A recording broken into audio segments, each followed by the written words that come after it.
if you're out there and you've started to listen to these podcasts and you're getting a little bit of value, I have no doubt that you've got plenty of value to share yourself as well. And we're always looking for more great, amazing guests to share insights, share learnings, and show that business can be a challenge. There are ups and downs, and there are things that we've learned from.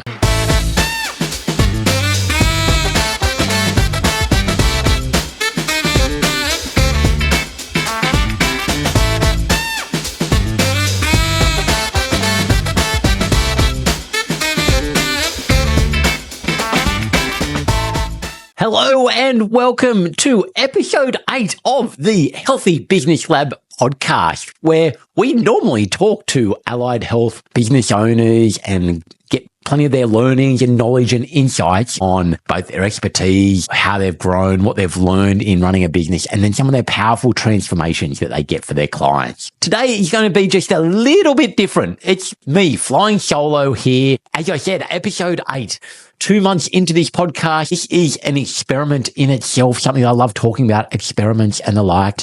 I thought it was useful 2 months in to have a little bit of a review, have a recap, share some of the insights that have really stuck in my mind from the early conversations that we've had with our amazing guests, but then also share what we've got coming up and how we're looking to tweak and curate the content that we're sharing with our listeners. So to kick things off, as I touched about, what we'd like to share is plenty of the expertise, the knowledge that allied health practitioners and business owners have as well. And what we'd love to share here is the expertise of an allied health business owner in the respect of one of the things that business owners don't do is look after themselves. And from some of our early interviews, even from episode 2, the second one, we had Claire Wu on, who was talking about breathwork and actually ran us through a nice, simple, easy breathing technique, which calms the nervous system. And it's something that I know I've been working on, doing some breath work. And so what Claire shared with us, again, another great thing to be mindful of that we can put into everyday practice, nice and simply, nice and easily, and it will help us get through a day. It will help us do what we need to do in business, and a nice, simple way to be able to start looking after ourselves. Following on from that, the episode 4 with Pip Reed was the other one that stuck out in my mind in this sort of base, and it was, again, looking after our body and being a nutrition expert. She had some great little insights on fueling the body. And it was even just a very simple one of needing that quick snack. She said, reach for a medjool date. And that stuck in my mind because it's something that I just started recently doing, and I shared that on the episode as well. But I know I'm quite conscious of, do I eat much of that? Because there's sugars involved, and I always question mark natural sugars versus unnatural sugars. But I was like, don't get too lost in the idea of sugars. I think it's a nice, healthy snack that can tie you over at times and get you through the next little space to fuel your body and what you need to do. So again, another one that I've taken on board myself. And the final one that really struck home with me was the last episode with Darren Yeow around the eyesight and how often we neglect it, in fairness, and we don't get regular checkups with our eyesight as what we often do with our general health and well-being. It's sort of ingrained in us to make sure we have an annual checkup with a GP, but it's not ingrained in us to have that annual checkup for our eyes. And as Darren shared, it was the notion that it's our most important sense in many ways. And as a business owner, much of what we do, we wouldn't be able to do that, how we do it and the like, if we didn't have great eyesight. And so again, that nice gentle reminder of looking after your eyes, extremely important. And he gave a few ideas around, we're often on technology and the like, if we're not working with clients directly there and we're doing all the administration sides of running a business, spending time having a break from technology and reducing the eye strain, which eye strain leads to headaches and just not functioning at our optimal. So from those first episodes, they were the 3 big ones that really stood out to me as far as looking after myself as a business owner. So jump in, watch each of those episodes to get the full story on those. That's just me paraphrasing those. Then what I touch upon again, some of my highlights around the experiments that some of our business owners shared in our episodes. And there's probably 2 episodes that strung out that had a similar theme. It was episode 5 with Kezia, Tieck, and episode 6 with Sara Woodroffe, where they both were very open and sharing around how they like to network, collaborate,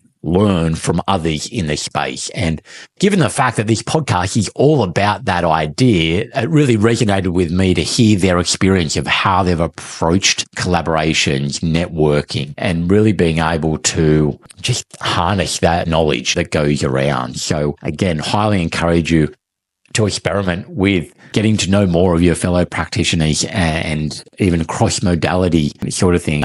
They both sort of share that idea of being able to cross-refer. If we're not the right fit for clients, then where can I point them in that direction so that they can get great outcomes? And a lot of the experiments I loved hearing from each of our guests has been that notion of very person-centered approaches. And if we're able to have that at heart, then things like collaboration, networking, finding out what other people are doing in this space and how they can help can only be beneficial for everybody involved. And finally, some of the transformations. Again, it's hard to, every episode has some really cool transformations, but the one that sort of probably stuck in my mind the most, again, but probably could resonate with me a little bit with my journey of wellness and the like, was Matt and Marcus from Connect Health over there in New Zealand, where Matt was sharing that process of bringing somebody or seeing a client who wanted to be able to run pain-free and the like, and coming back to people being able to look after themselves as a business owner. If you're suffering from pain, that's going to put an inhibitor in that. I'm sitting here right now with a bit of a twingy back that makes me not function at my best and the like. And so being able to hear that transformation that Matt shared around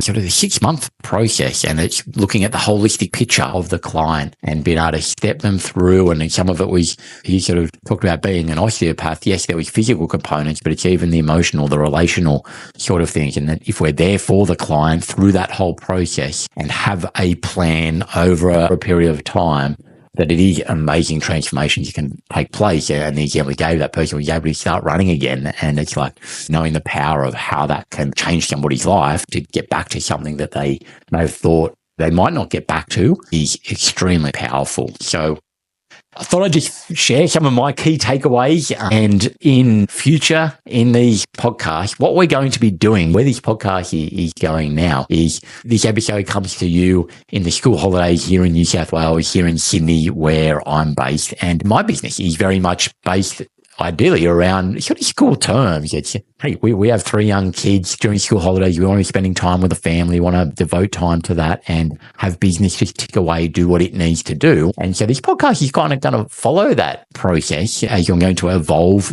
this podcast, where we'll kind of have those 10 episodes sharing, learning, insights, and then we'll probably have during the school holiday time sort of reflection pieces similar to this one, sharing highlights probably in the future as I refine our processes here with the podcast and continue to evolve, because I always believe in continual evolution of this rather than me just talking, because in fairness, I like doing the interviewing.